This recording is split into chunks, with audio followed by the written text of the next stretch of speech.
എല്ലാവർക്കും സന്തോഷം ലഭിക്കുന്ന ഏറ്റവും പുതിയൊരു അപ്ഡേറ്റുമായിട്ടാണ് ഞാൻ വന്നിരിക്കുന്നത്. ഈ വർഷത്തെ ഏത് എൻട്രൻസ് എക്സാമിന്റെ റിസൾട്ട് എടുത്ത് നോക്കിയാലും അതിൽ ബ്രില്യൻ സ്റ്റഡി സെന്ററിലെ വിദ്യാർത്ഥികളുടെ നേട്ടം എത്രമാത്രം വലുതാണ് എന്ന് ഈ കഴിഞ്ഞ നിരവധി റിസൾട്ടുകളിലൂടെ നിങ്ങൾ എല്ലാവരും കണ്ടു കഴിഞ്ഞു. ഇപ്പോൾ കീമിന്റെ സ്കോർ പബ്ലിഷ് ചെയ്തിരിക്കുകയാണ്. ബ്രില്യൻ സ്റ്റഡി സെന്ററിലെ 6 വിദ്യാർത്ഥികൾക്കാണ് 100% സ്കോർ കരസ്ഥമാക്കാൻ സാധിച്ചിരിക്കുന്നത്. അപ്പൊ വിദ്യാർത്ഥികളെ നമുക്കൊന്ന് പരിചയപ്പെട്ടാലോ. 100% സ്കോർ കരസ്ഥമാക്കി അലൻ ജോണി അനിൽ, ദേവാനന്ദ് പി 100%, ഹാഫിസ് റഹ്മാൻ 100% സ്കോർ ആണ് കരസ്ഥമാക്കിയിരിക്കുന്നത്. ഹാഫിസ് ജെയ്മേനിൽ കേരള 1ാം സ്ഥാനം കരസ്ഥമാക്കിയ വിദ്യാർത്ഥിയായിരുന്നു.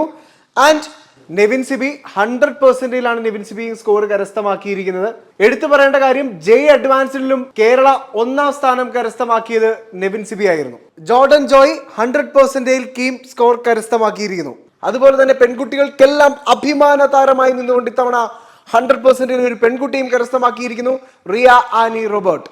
ബ്രില്യൻ എന്ന ഇൻസ്റ്റിറ്റ്യൂട്ടിനെ രാജ്യാന്തര തലത്തിലേക്ക് എത്തിക്കുന്നതിൽ വലിയ പ്രാധാന്യമുണ്ട് ബ്രില്യൻ സ്റ്റഡി സെന്ററിലെ മിന്നും പ്രകടനം കാഴ്ചവെച്ച ഈ എല്ലാ റിസൾട്ടുകൾക്കും. കീം സ്കോർ പബ്ലിഷ് ചെയ്തപ്പോൾ എടുത്തു പറയേണ്ട ഒരു കാര്യം, എക്സാം നടന്ന എല്ലാ ദിവസത്തെയും 100% സ്കോർ ബ്രില്യന്റിലെ വിദ്യാർത്ഥികൾക്കാണ്. അപ്പൊ ഇന്ന് കീമിന്റെ സ്കോർ പബ്ലിഷ് ചെയ്തിരിക്കുന്ന ഈ സാഹചര്യത്തിൽ 100% സ്കോർ കരസ്ഥമാക്കിയ എല്ലാ വിദ്യാർത്ഥികൾക്കും ആശംസകൾ നേരുകയാണ്. വരും ദിവസങ്ങളിൽ റാങ്കിന് അർഹരായ എല്ലാ വിദ്യാർത്ഥികളെയും പരിചയപ്പെടുത്തിക്കൊണ്ടുള്ള ഒരു കിടിലൻ വീഡിയോയുമായി ഞങ്ങൾ നിങ്ങളുടെ മുന്നിലേക്ക് എത്തുന്നതാണ്. Thank you. എൻട്രൻസ് സംബന്ധമായ വാർത്തകളും അപ്ഡേഷനുകളും ഏറ്റവും വേഗം ആധികാരികമായി അറിയാൻ ബ്രില്യൻ സ്റ്റഡി സെന്റർ പാല യൂട്യൂബ് ചാനൽ സബ്സ്ക്രൈബ് ചെയ്യുക. ബെൽ ഐക്കൺ അമർത്തുക. ഈ വീഡിയോ മറ്റു സുഹൃത്തുക്കളിലേക്കും ഷെയർ ചെയ്ത് നൽകുക.